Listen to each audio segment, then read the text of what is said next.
Está começando o programa Independência, a voz da recuperação, uma parceria da ADUSMEC, Associação dos Usuários da Saúde Mental de Capivari, e da Rádio Alternativa FM 106,3. Honestidade, boa vontade, mente aberta, recuperação e sobriedade.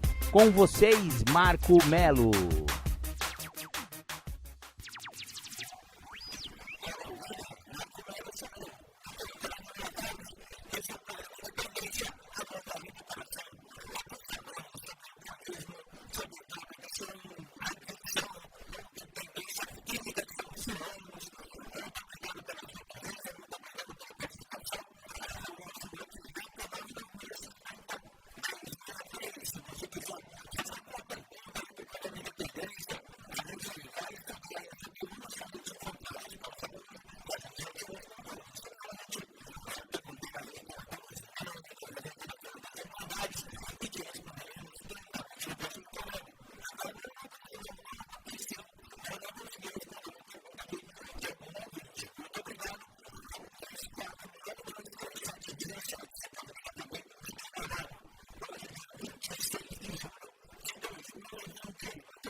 Procurando uma saída quando estendi a mão e encontrei Narcóticos Anônimos. Junto a companheiros em recuperação, percebi que não estava sozinha. Recuperação é o que acontece nas reuniões de NA.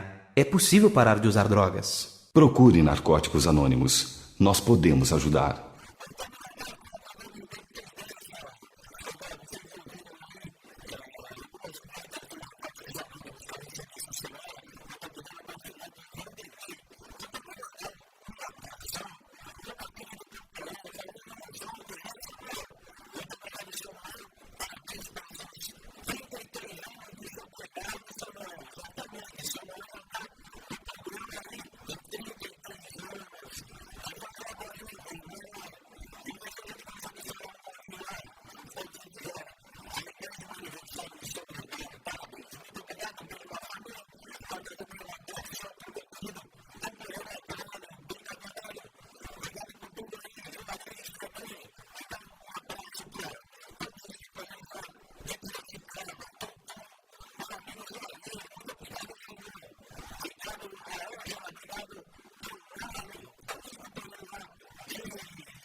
Bom, obrigado aí pelo convite, né? E vamos falar do que o programa tem a nos oferecer. O que eu acho que é muito importante de uma pessoa, falando da minha, obviamente, a primeira pessoa do singular, o eu, ter como referência, é que o programa, ele não me fez parar de usar droga. Foram os resultados finais do meu uso abusivo de um comportamento não percebido que me fez parar de usar álcool e droga. Porque se o programa tivesse a função específica de me fazer parar de usar álcool e droga, eu já teria assim parado em outras situações. Porque não é só os passos que teria essa função. Seria também os programas evangélicos a quais eu fiz parte, os programas religiosos a quais eu pertenci, ao budismo, a qual eu também me entreguei, né? Eu me entreguei a umas questões de ordem espirituais, e cada uma delas teve a sua função de esclarecimento, mas nenhuma delas teve a função tão específica quanto os passos tiveram na minha vida para que eu parasse de usar droga. Pois quando eu, lendo a literatura de 12 Passos, compreendi o que estava escrito no 7º passo, eu entendi por que o programa não é para parar de usar droga, mas sim para não voltar a usar drogas. No 7º passo diz que eu tinha que chegar a um tal estado de desespero para ficar pronto. Que eu não fico pronto porque eu acredito que eu sou impotente, eu não fico pronto porque eu acho que um poder maior está me ajudando. Eu não fico pronto, porque eu acredito que agora eu estou entregando as minhas dificuldades para os poderes maiores que eu acredito, o meu médico, o meu advogado, os responsáveis sociais. Eu também não paro de usar o químico, porque eu acredito que eu já sei quem eu sou. Ou então porque uma outra pessoa, como fala no 5º passo, veio me contar por que aquilo estava me acontecendo. Eu chego ao ápice da minha loucura, eu chego ao tal estado de desespero que me obriga a me modificar. E aí eu encontro pessoas na minha trajetória que já chegaram ao ápice do desespero na vida delas e que estão sendo obrigadas a se modificarem, mas uma concepção do ego não permite com que elas se mudem. Então elas não evoluem. Então essa construção de um ego rígido, um ego que impõe e que exige a essa pessoa com que ela permaneça como ela está, não deixa ela parar de transferir ao outro. Então ela transfere para a mãe, para o pai, para o tio, para o vizinho, para o amigo. Ela transfere a responsabilidade do uso de droga para o traficante ou para o dono do bar. Mas ela não consegue trazer para ela que ela já se encontra no total estado de desespero e que ela não se modifica por causa que existe uma questão de ego, um ego rígido, que impõe e exige a ela que ela continue daquela maneira. Então, obviamente, o que o programa tem a oferecer, que é uma oportunidade para com que o Júlio não volte a se drogar, se torna mínimo a possibilidade de eu usar o que o programa tem de máximo, enquanto o meu ego está em exacerbação. Enquanto eu não compreendo que eu já cheguei ao estado de desespero, eu já estou em estado de desespero. Porque o estado de desespero se mostra nas minhas ações. E as minhas ações foram estas que me levaram até onde eu cheguei.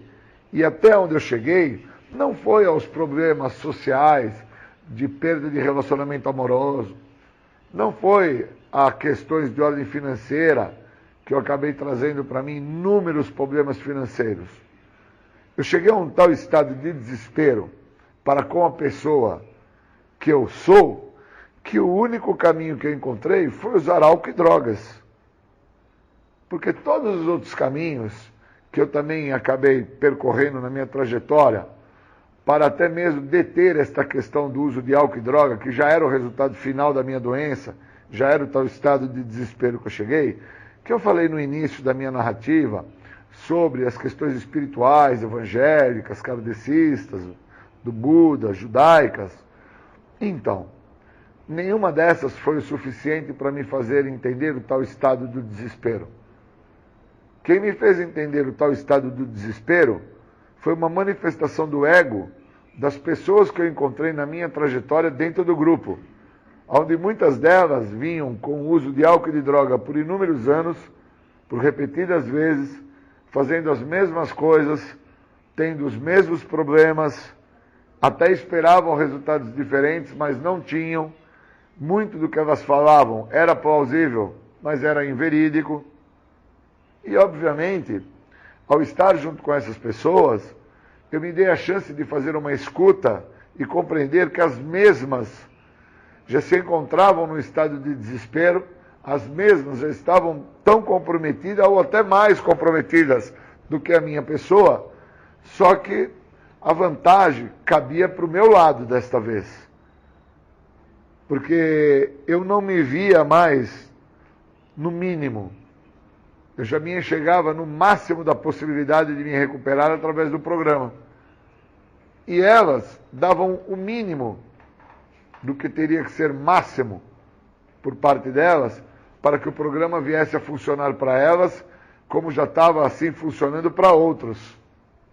Então, quando eu me vejo na possibilidade de me recuperar, devido ter chego ao tal estado de desespero, e compreendo que todos os caminhos espirituais que eu tomei, que eu tive, que eu participei, os mesmos não iriam ter a efetividade que o programa veio a ter, e o programa só se mostrou efetivo na vida do Júlio por parte da narrativa e da dificuldade da interpretação deste ego rígido, este ego exacerbado, impositivo, que as pessoas nos grupos que eu frequento, os mesmos acabam por manifestar e não percebem que isso não deixa com que eles acabem por utilizar o mínimo do máximo do que o programa oferece.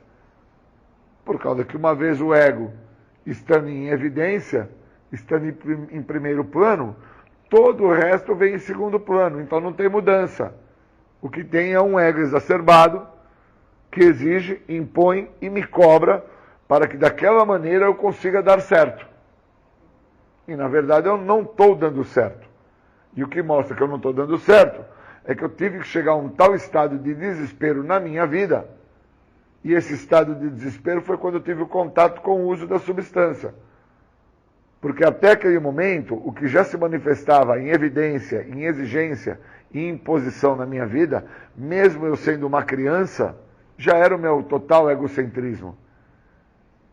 Que o meu egocentrismo, ele vem sendo reforçado de uma forma obscura, nociva, por pessoas à minha volta, onde as mesmas até acreditavam que estavam por me ajudar, quando elas me enalteciam na escola, do garoto que eu era, ou outros amigos falavam do cabelo que eu tinha, dos olhos que eu tinha, ou das habilidades que eu possuía, e essa forma nociva de realçar as minhas qualidades exacerbou o processo do ego e eu fiquei extremamente comprometido. Quando eu entendo isso, dentro do programa, através da narrativa e da prática dos passos, através da partilha dos companheiros que estão na recuperação e estão tentando entender o que vem acontecendo com eles, eu consigo compreender que se eu não me autoconhecer em relação a quem eu sou, eu não vou me recuperar. Mas eu não deixo de me recuperar do álcool e da droga. Eu deixo de me recuperar da pessoa mais importante que existe no universo, a qual eu perdi ela no decorrer da minha trajetória. Pois no decorrer da minha trajetória, eu chego a um tal estado de desespero com a minha vida, que além do uso de álcool e de drogas, o que tem importância e se torna o máximo na minha vida são as minhas vontades. E as minhas vontades, elas estão sempre muito coligadas às questões externas da minha vida. E eu acabo não entendendo que o tal estado de desespero também está muito coligado com essas questões externas. Então, quando eu não tenho a resposta de uma decisão da minha mãe, ou do meu pai, ou da minha irmã, ou de um vizinho, ou de um amigo, que são questões que estão coligadas ao meu eu, só que de forma externa, quando eu não tenho isso, eu me encontro em estado de desespero, mas nem entendo por que eu estou em estado de desespero, sendo que eu estou num estado de desespero emocional, porque eu quero controlar um resultado final, ao qual eu não tenho controle, porque cabe ao outro, não cabe a minha pessoa. Então eu vivendo uma situação com meu pai, que não cabe à minha pessoa, cabe aos médicos, cabe a ele. Eu achei isso um momento de forma intrínseca para me ensinar o estado de desespero que a pessoa chega. E que às vezes a pessoa não entende que cabe a ela entender o que está se passando. Mas no caso do meu pai, um homem com 94 anos, ele não teria esse entendimento, óbvio, devido aos comprometimentos de ordem psíquica que ele já traz com ele. Então eu estou aguardando a ele sair do hospital, e já todo trocado para sair, mas a médica só libera ele se ele fizer xixi. Enquanto não faz xixi, não pode sair. E ele não faz o xixi, e ele não faz o xixi. Ele não faz, e ele se vira para a médica e fala assim: querida, pode me chamar um Uber para mim, por favor? E aí eu olhei para ele, que vem num quadro interessante, porque com 94 anos ele vem tendo inúmeros apagamentos, inúmeros espaços dentro da própria memória, e ele se virou para a médica e falou assim: sabe o que é? Se vocês estão esperando a ambulância do plano de saúde para me levar, não precisa, eu pago o Uber. E eu fiquei olhando aquilo e fiquei interpretando o estado de desespero que ele se encontrava para sair daquele hospital, para ir para casa. E aí ele acabou por fazer xixi, acabamos por colocar ele no carro, acabamos por levar ele para casa, isso já vinha à noite adentro, e a hora que ele entrou em casa, ele deu aquele sorriso, ele teve aquele momento de alegria, de felicidade, bateu palma, e falou assim: graças a Deus que o Uber me trouxe, por causa que a ambulância não chegava. E ali caracterizou o estado de desespero dele. E ali me esclareceu que o estado de desespero dele se dava por ele não estar no ambiente que ele já conhece. Ele se encontrava num ambiente hostil, um ambiente a qual para ele era hostil. E que, no meu ponto de vista, é um ambiente de extrema importância para a saúde dele. Com isso eu estou tentando trazer o quê dentro da minha narrativa? Que quando eu me encontro num ambiente hostil, que é um ambiente sem uso de álcool e de drogas, a qual eu desconheço, eu não me sinto bem. Então eu me sinto em estado de desespero.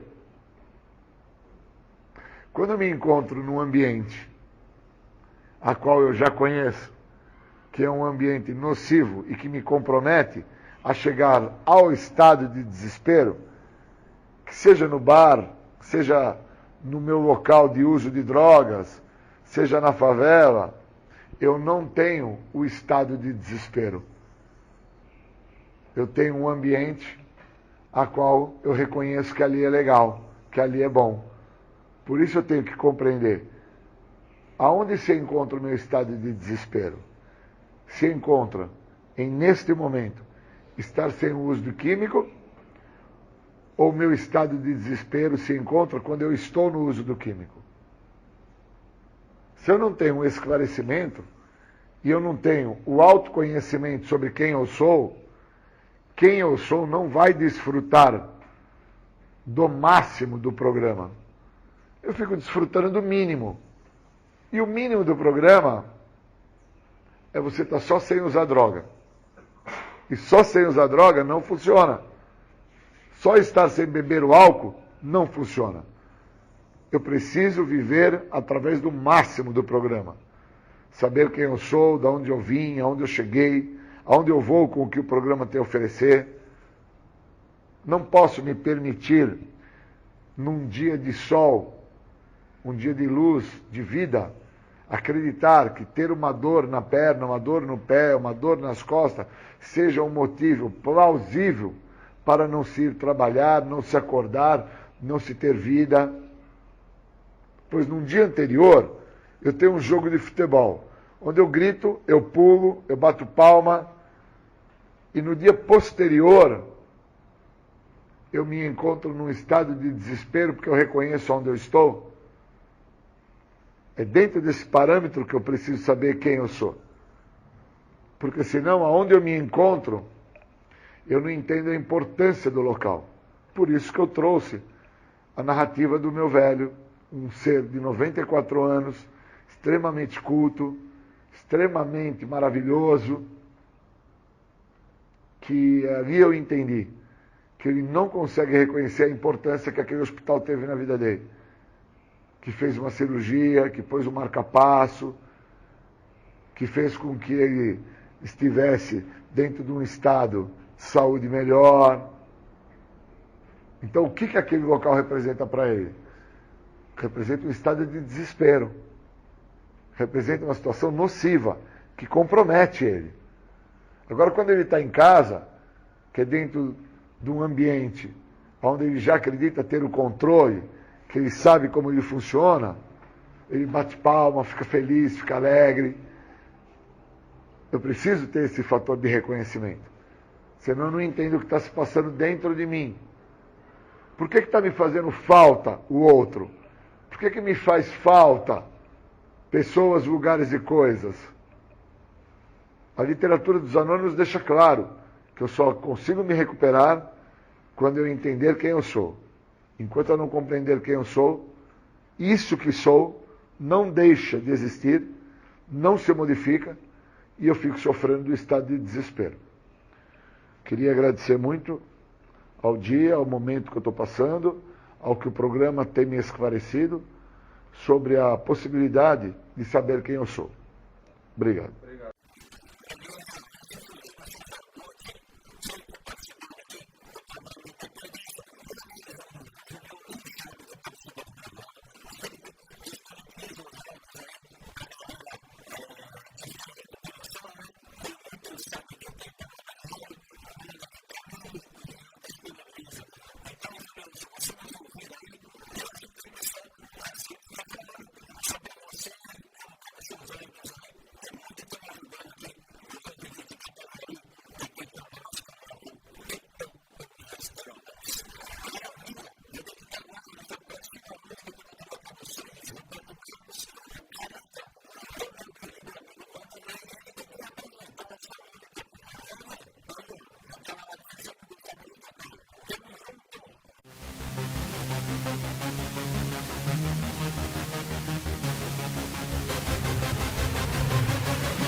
Você está ouvindo o programa Independência, a voz da recuperação. Para participar ou tirar suas dúvidas, ligue 3492-3717 ou então pelo WhatsApp 99650-1063.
Nós vamos falar de aceitação dentro da continuidade do tratamento, né?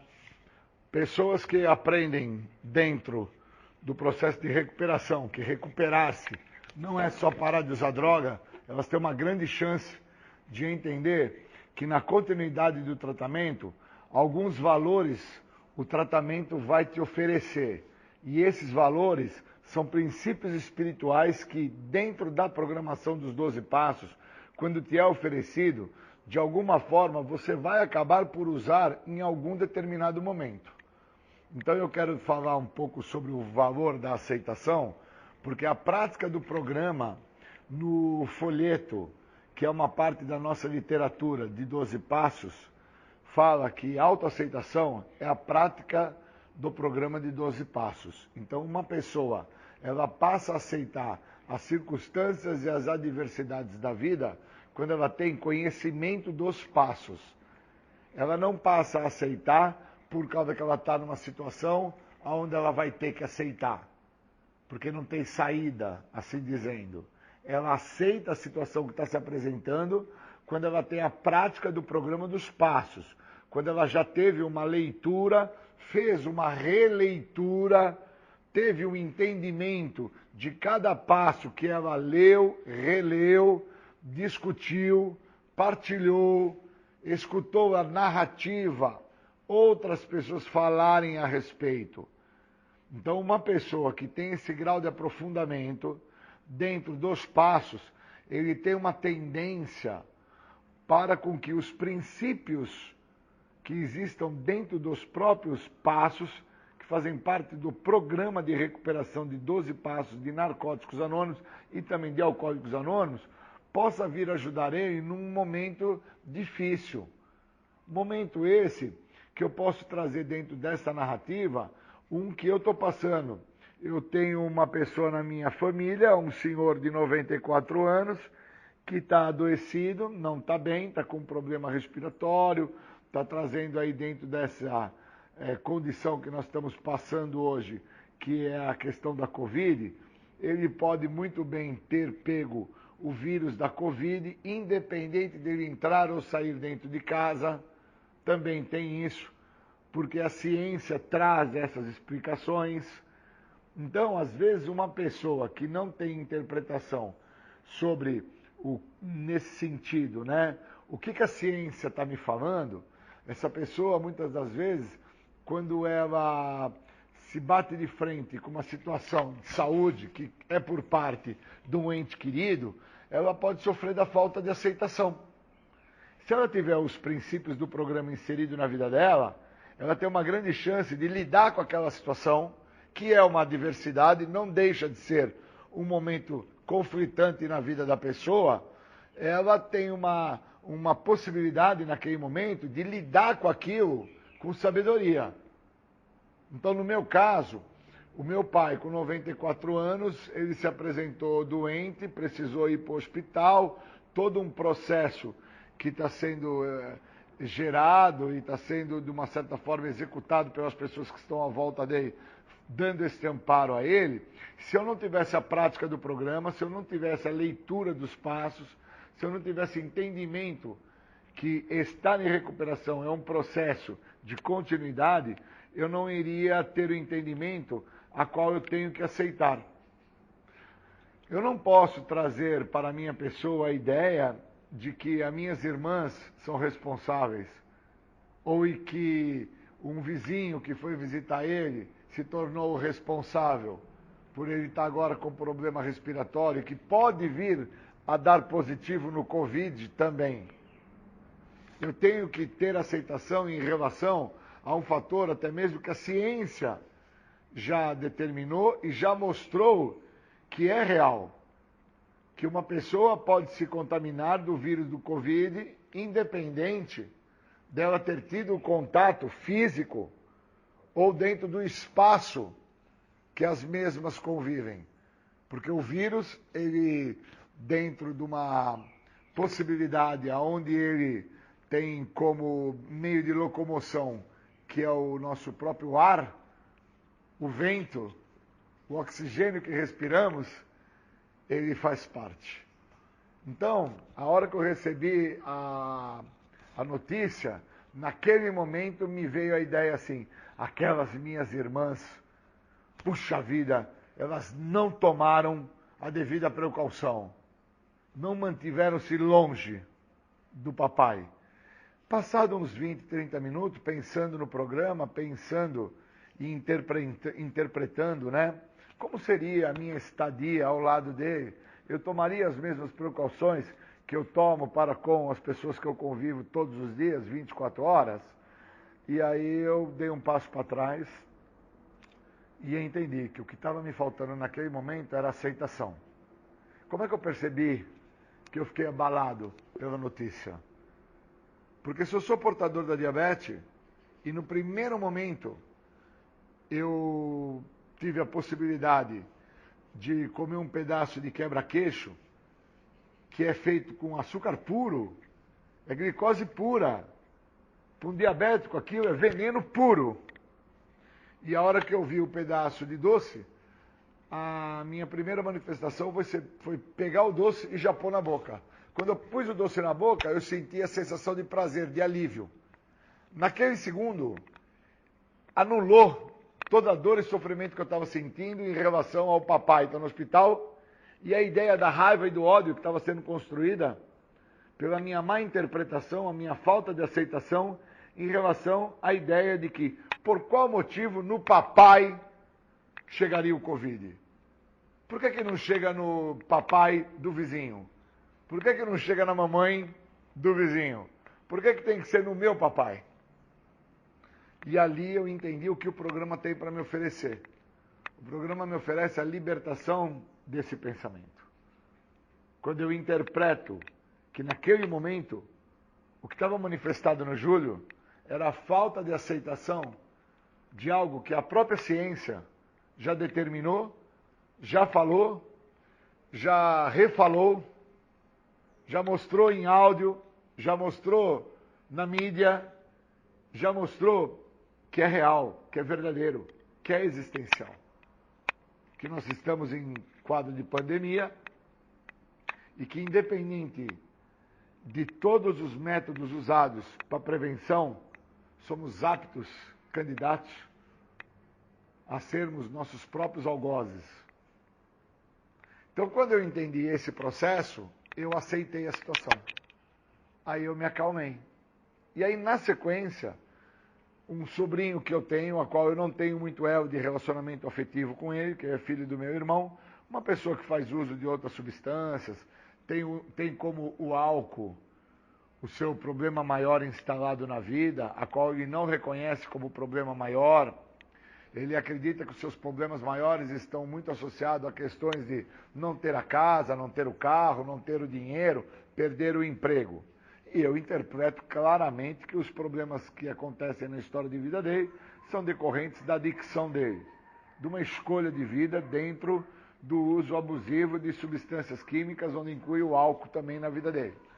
Naquele momento, essa pessoa que eu não tenho muito contato com ele me telefona. E quando ele me telefona, ele me procura para falar do papai, de uma forma branda, de uma forma tolerante, de uma maneira onde traz uma ideia que nós não temos nenhuma dificuldade. Naquele momento, eu também pude perceber o processo do programa trabalhando na minha vida. Ali eu entendi o que fala dentro do 8º e 9º passo, onde eu tenho que fazer o processo de restituição, de recuperação, de reparação. Ali eu compreendi que uma pessoa que tem a prática dos passos, que tem a prática da leitura dos passos, que tem a prática da releitura dos passos, num momento de adversidade, o que vai bater de primeiro momento é uma busca incessante para uma resposta daquele momento. E naquele momento que ele entrou em contato comigo, a minha vontade era de agredir, de xingar, de relembrar a ele todos os débitos que ele deixou na vida do papai, que agora está no hospital, na vida do meu finado irmão e na minha própria. E eu não o fiz. Eu percebi que, Júlio, tem um passo que te fala que por que pedir uma coisa se você não está preparado? Você estaria por pedir um problema. Então, o que de uma certa maneira, eu sempre acreditei estar preparado? No meu distanciamento dele, na minha ausência desta pessoa. E o que hoje mostrou-se que eu não estou preparado? A ausência dessa pessoa, ao distanciamento dele.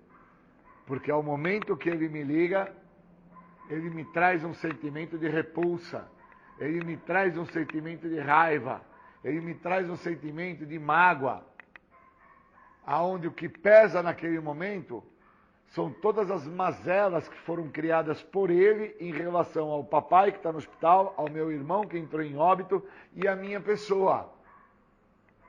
Quando eu percebi isso, eu falei, cara, eu preciso sair desse sentimento. Mais uma vez, os passos trabalham de novo na vida do Júlio. Terceiro passo. Eu preciso entregar esse ressentimento. Porque naquele momento eu estava por ressentir um momento passado. Eu não precisava mais ressentir aquele momento que passou, do que ele causou para o meu pai no passado, dos dinheiros que ele lesou o meu pai, ou dos problemas que ele trouxe para o meu irmão, ou dos furtos que ele fez à minha pessoa.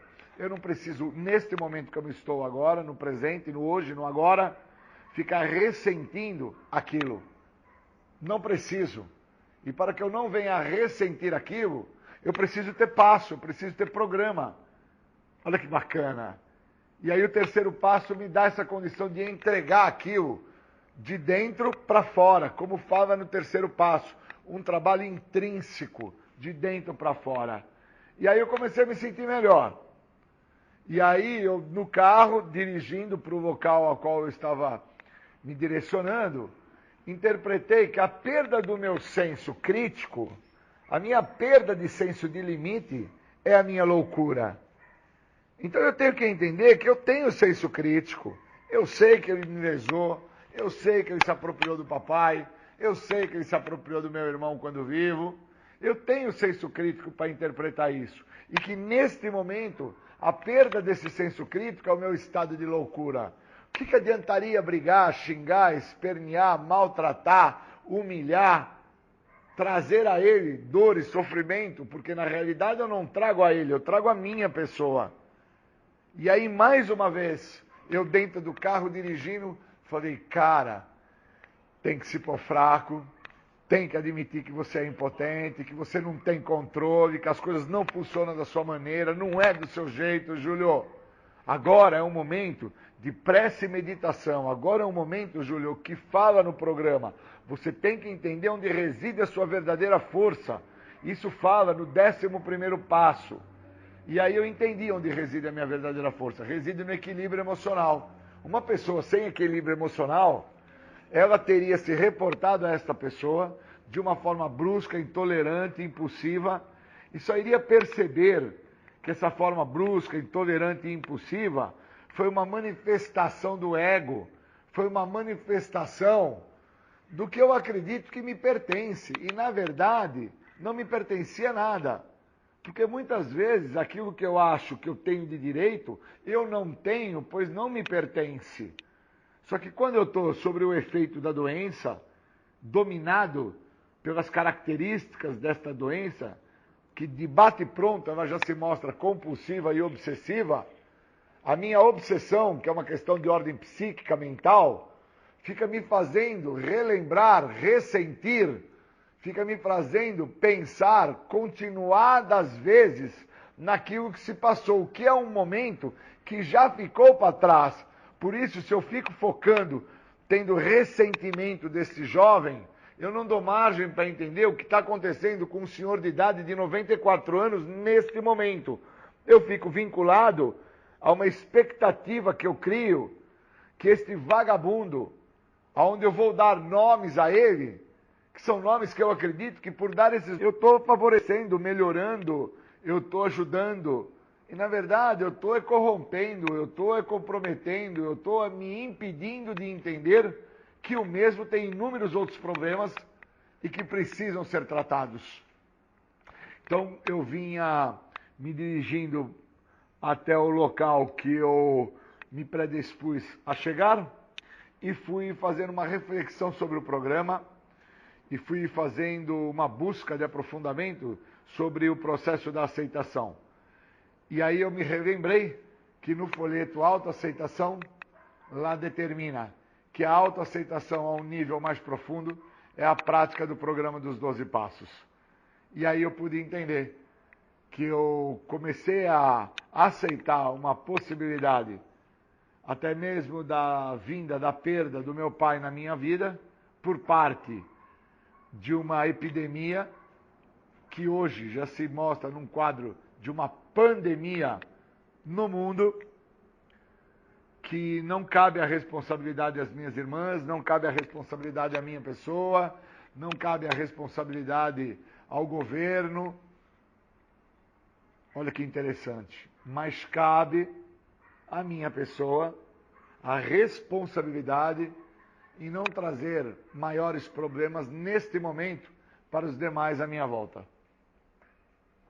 Então, naquele momento, eu pude entender que não cabia querer correr para ficar perto do papai, querer adentrar o hospital como se eu fosse o médico pneumologista para resolver o problema de ordem cardiorrespiratória dele. Que o que cabe neste momento é a entrega, o que cabe neste momento é a prática do programa, o que cabe neste momento é estar junto com os meus iguais, o que cabe neste momento é permitir com que pessoas, nos lugares que elas se encontram, fazendo as coisas que assim elas estão habituadas a fazer, assumam esse momento de responsabilidade na vida do meu pai. Porque eu não sou o pneumologista, eu não sou a pessoa mais indicada neste momento para querer dar nenhum socorro a ele. Quem me ensinou isso foi o programa. No 12º passo me diz que, tendo experimentado um despertar espiritual, como resultado e prática desses passos, eu posso levar a uma outra pessoa a que ele pratique esses princípios espirituais na sua vida.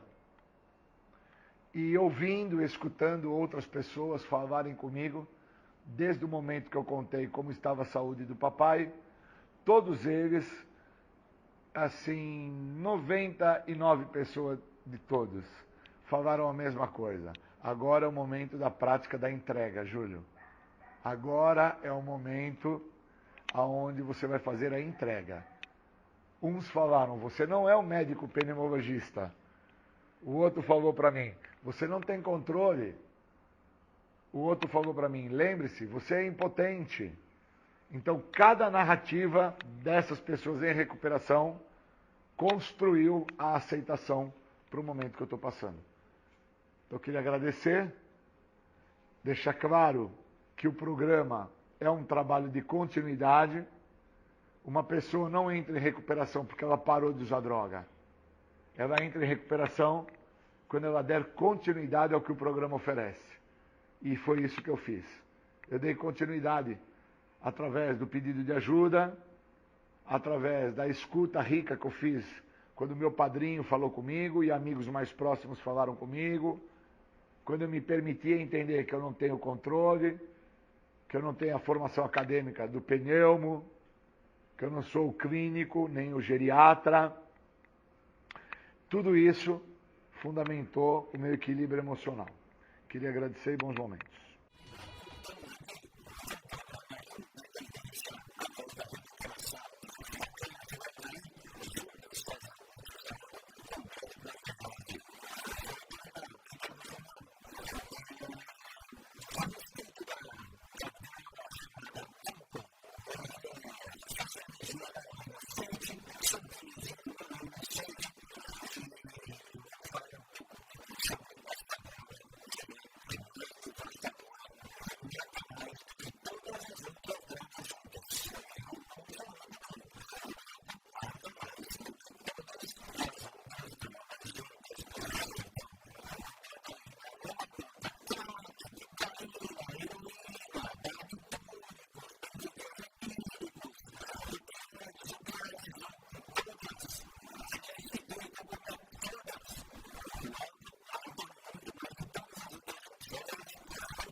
Falar de auto-engano é entender por que eu não estou dentro do processo.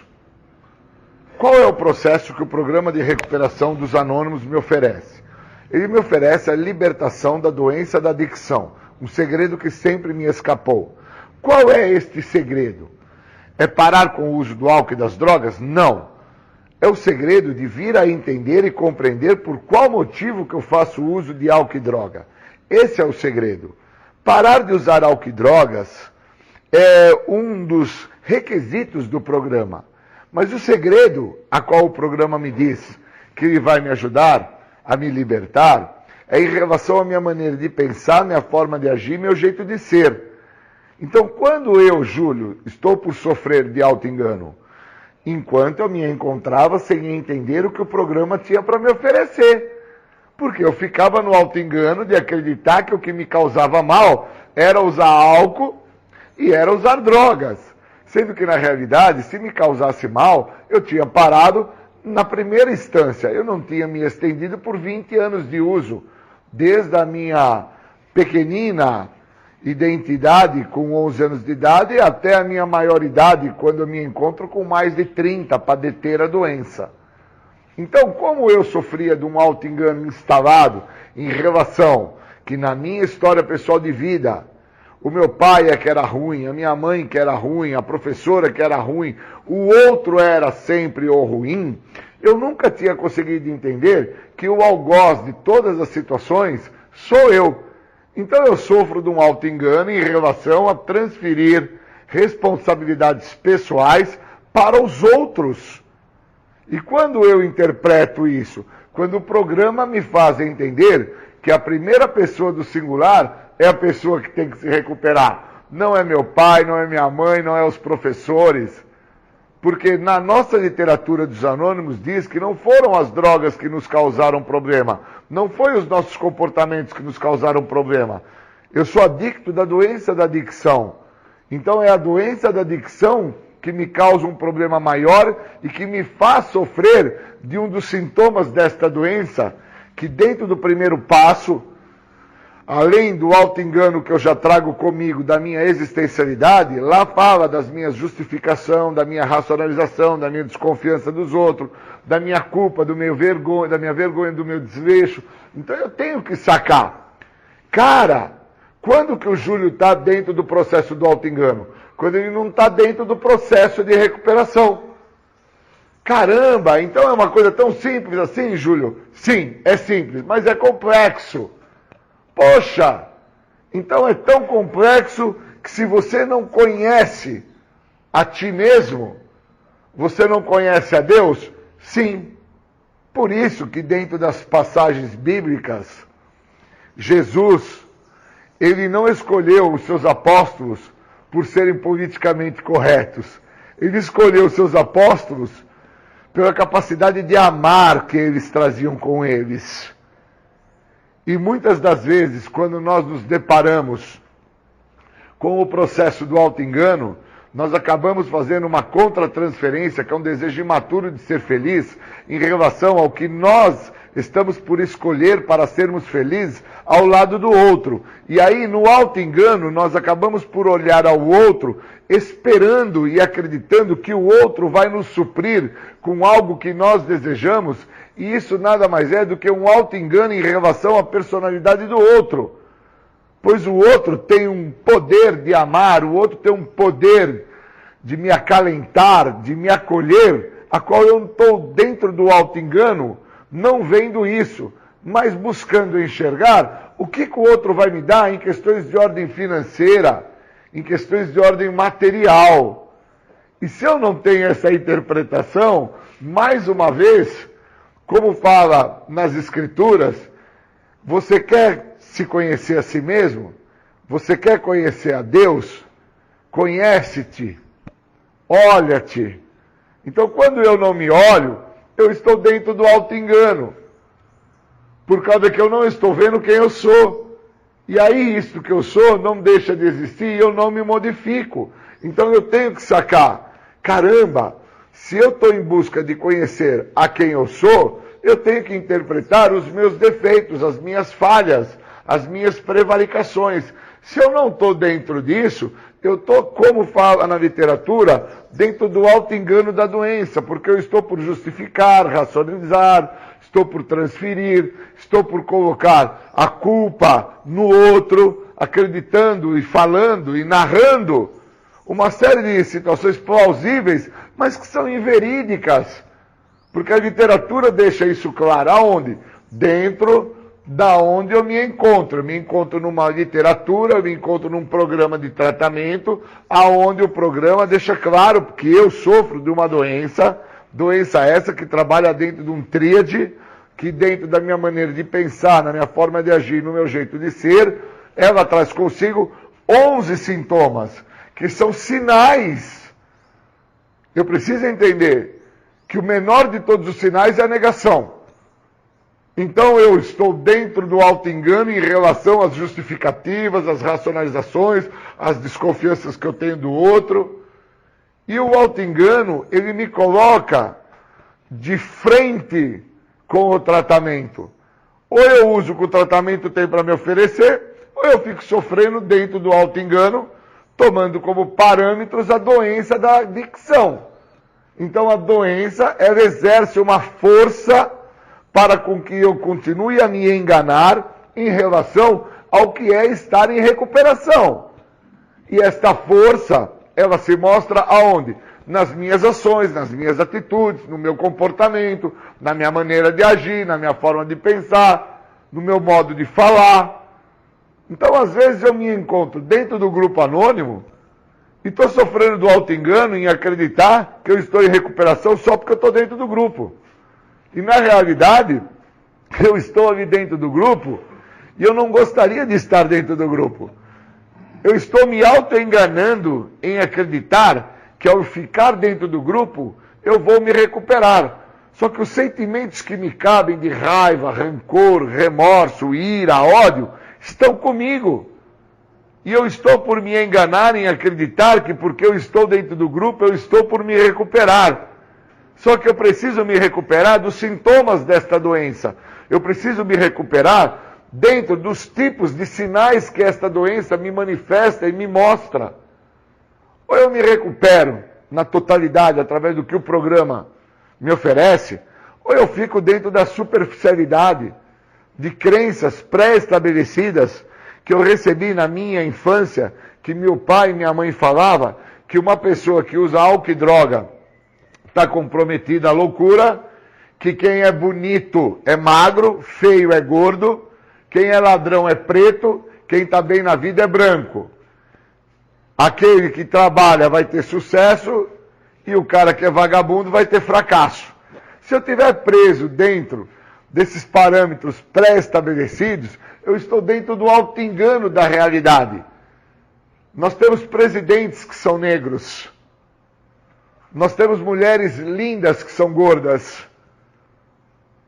Nós temos pessoas que, da sua fragilidade, da sua dificuldade, se transformou em herói. Então eu não posso ficar sofrendo dentro do auto-engano da doença em acreditar que porque eu estou sem uso de álcool e de droga eu estou em recuperação. Porque senão eu não vou viver o que o programa me oferece. É me libertar de uma maneira de pensar que me comprometeu. Me comprometeu a tamanho ponto e tamanha gravidade que não me deixou entender que uma pessoa está dentro do auto-engano quando ela não está dentro do processo de tratamento. E estar dentro do processo de tratamento não vem com a ideia da admissão. Vem com a possibilidade de aceitar o que eu tenho que admitir. Aonde eu cheguei? Olha o estado de loucura que eu fui parar. A minha perda da minha identidade foi tamanha que eu chego ao ápice do desespero, que foi o uso do álcool e das drogas. Isso é muito profundo. Se eu não me aprofundar nisso, eu não entro dentro do que o tratamento me oferece. Então o cara chega ao ápice da loucura dele, dentro do auto-engano da doença, em acreditar que, porque ele traz uma narrativa onde eu admito o meu problema, eu já estou em recuperação. E na verdade, ele sofre de uma necessidade em aceitar o que ele tem que admitir. Ele não aceita que sofre do auto-engano. E o auto-engano está se mostrando porque aonde ele se encontra não tem droga. Esse é o auto-engano. Ele está dentro do hospital, não dá para cheirar pó. Ele está dentro de uma delegacia, não dá para fumar maconha. Ele está dentro de uma universidade, não dá para ficar sentado na mesa do professor da universidade com uma garrafa de uísque. Só que quando ele sai porta fora da universidade, ele toma uma garrafa de uísque. Quando ele sai do hospital, a primeira coisa que ele faz é tomar uma picada de cocaína. Ele sai da delegacia, que ele foi lá pegar um documento, a primeira coisa que ele faz é fumar o crack. Porque ele, dentro do auto-engano da doença, ele não consegue perceber que ele estabelece um parâmetro para se adaptar, para se justificar, onde ele racionaliza tremendos absurdos. E aí, aonde ele se encontrar, o auto-engano está por trabalhar. Então o cara vai para um centro de tratamento para dependentes químicos e fica sofrendo ali do auto-engano da doença. Porque ali não tem droga, cara. Mas ele não trata o que ele teria que aceitar, que é onde ele não admite, que é o que iria fazer toda a diferença para ele não voltar a se drogar. Por isso que os passos do programa de 12 Passos das Irmandades Anônimas, no recheio do programa, que é o 6º passo, fala: por que você está pedindo uma coisa se você não está preparado? Você estaria por pedir um problema. E aonde que vai chegar esse problema? Vai chegar quando ele notar que ele estava se auto-enganando. Que ele não queria ter parado de usar droga, ele não queria ter parado de beber, ele não queria limpar nada, ele não queria passar vassoura nenhuma. Ele gosta de ser um cara vagabundo, preguiçoso, largado, desleixado. Ele gosta disso. Ele acredita que ele não pediu para nascer, e já que ele nasceu, agora os pais, a mãe e as pessoas vão ter que bancar ele. E esta perda desta identidade está muito por parte de narrativas que ele escutou, que envolve a questão do auto-engano. Quem está bem na vida é branco, quem é ladrão é preto, bonito é magro, quem é feio é gordo. Se você não tem dinheiro, você não é nada. Agora, se você tiver dinheiro, você é tudo. Eu preciso entender o parâmetro do auto-engano que me cerca, se eu quiser desfrutar dos benefícios do programa. Pois o único benefício que esse programa oferece não é parar de usar droga. É fazer-me entender como não voltar a me drogar. Esse é o benefício. O resto tudo é farelo. Todo o resto é farelo. Comprar um tênis, comprar um boné, comprar um relógio, ter uma relação amorosa, se tornar pai, se formar na faculdade, tudo isso é farelo. Porque eu tenho que entender que eu quero me formar para ser alguém, pois eu sofro do auto-engano em relação que meu pai construiu a ideia, lá quando eu era pequenininho, que se eu não me formasse eu não seria nada. Eu quero ter um relacionamento amoroso, casar, ter filhos, porque no meu passado foi me criada uma ideia de que ser feliz era ter uma família, andar de mão dada, passear no shopping de domingo, tomar sorvete com as crianças e ir no parque de diversão. Ou eu quebro os paradigmas do auto-engano a qual eu vivo, a qual eu sobrevivi até agora, ou eu não desfruto do que esse programa tem a me oferecer. Queria agradecer muito a esse trabalho que eu estou fazendo hoje, porque esse trabalho para um auto-engano que eu trouxe comigo. A explicação que eu posso dar do auto-engano que eu trouxe comigo se dá a que eu acreditava que, como eu tive um acidente, e o acidente foi muito marcante na minha vida, eu teria que ser lembrado pelas pessoas pelo meu acidente. E não é pelo acidente que eu tenho que ser lembrado. Eu tenho que ser lembrado pela superação em relação ao acidente. O acidente foi só um marco na minha história. E aí uma pessoa muito querida, que é a minha companheira, falou assim para mim: agora que você recebeu alta dos seus médicos depois de 5 anos de tratamento, agora nós findamos definitivamente essa sua narrativa do acidente. A partir de agora eu quero escutar o que você vai fazer com o processo de superação que esse acidente te deu, que te transformou nesse atleta que você é. A partir de agora eu quero escutar só isso. Não quero mais escutar da cadeira de roda, das cirurgias, do tempo que você teve que ficar deitado, de todo o processo de banho na cama, tudo isso. Eu não quero mais ouvir isso. Agora eu quero ouvir de você a superação. Então acabou o auto-engano do coitadinho de mim. Acabou o auto-engano, porque agora nasceu um novo cara. O cara que tem capacidade para correr, para nadar, para pedalar. O cara que supera longos percursos de distância em alta intensidade de corrida. Esse cara é que não pode ficar sofrendo do auto-engano. Senão, o que valeu todo o processo que eu passei? Obrigado.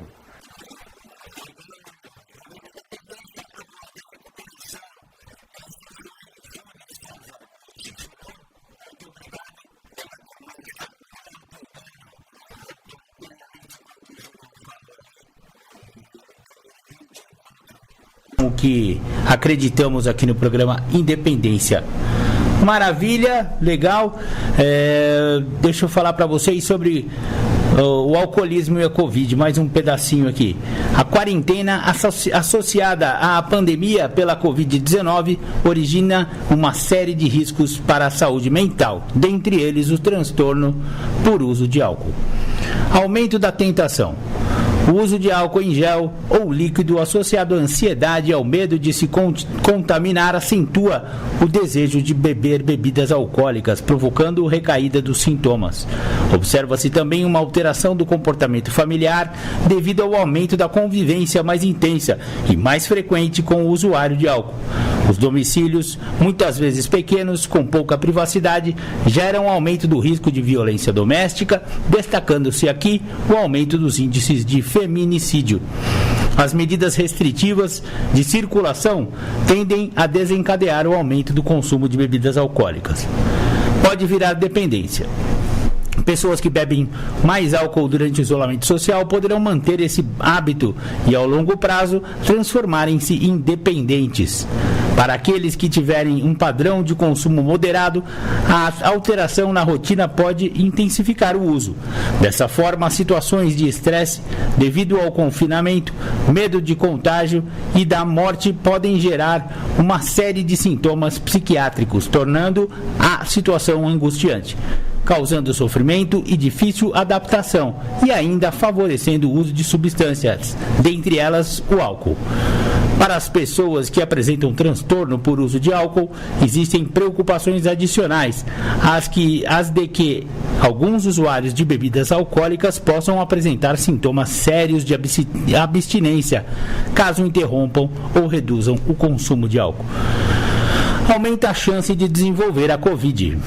Estudos indicam que o aumento do consumo de álcool pode tornar uma pessoa mais vulnerável à Covid-19, pois há uma forte relação entre a quantidade de álcool ingerida e o aumento da exposição ao vírus. As medidas tomadas para conter a pandemia podem ser muito prejudiciais para os pacientes que têm algum tipo de dependência química. O distanciamento social pode levar ao uso indevido de álcool, à recaída da dependência e potencial desenvolvimento de transtornos de alcoolismo. É importante observar que os sinais de alerta e procurar ajuda profissional, tanto para os casos de recaída como para aqueles que possam intensificar o consumo, principalmente se tiver algum transtorno psiquiátrico associado. Esse foi o Dr. Aires Magi Coelho, médico psiquiatra. Muito legal. Beleza, obrigado, doutor. Mandou aí o texto aqui pra gente. Agora, finalizando aqui o programa Independência, eu vou tocar uma música do Guns N' Roses que o Claudão, meu grande amigo Cláudio, ouvinte aqui da nossa rádio, sempre presente aqui no programa Independência. Obrigado, viu, Claudão? Você é um dos entusiastas do programa Independência. E ele sugeriu uma música que chama Mr. Brownstone. Para quem não sabe, em inglês, Mr. Brownstone, senhor marronzinho, faz referência a heroína, que ela é amarronzada, né? Então, o Axl Rose, que foi um consumidor de drogas, né? No passado, não sei se hoje em dia ele já está em recuperação, mas muitos integrantes do Guns N' Roses usaram drogas e essa música fala sobre essa droga, Mr. Brownstone, a senhora marronzinha, também conhecida como heroína. Vamos lá de Guns N' Roses.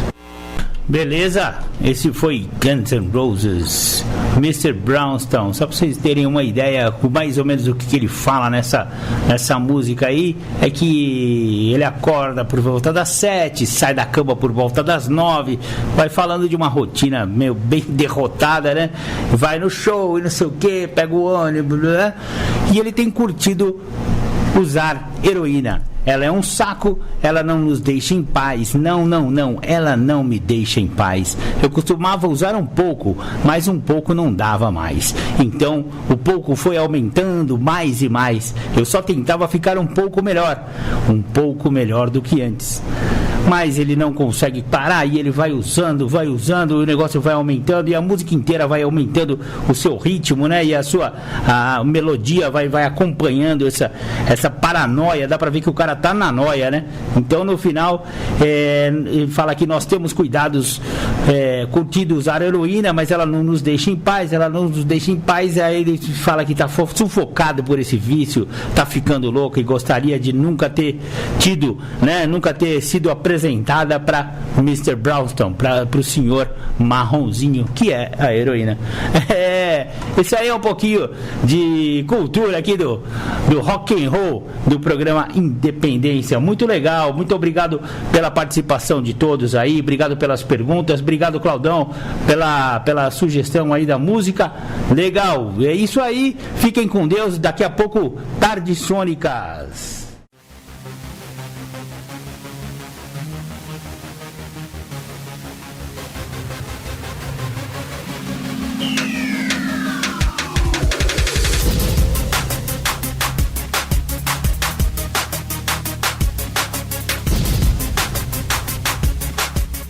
Você ouviu o programa Independência, a voz da recuperação, uma parceria da ADUSMEC, Associação dos Usuários da Saúde Mental de Capivari, e da Rádio Alternativa 106,3. Até domingo que vem, com mais informações a respeito de dependência química e alcoolismo. Obrigado, até mais!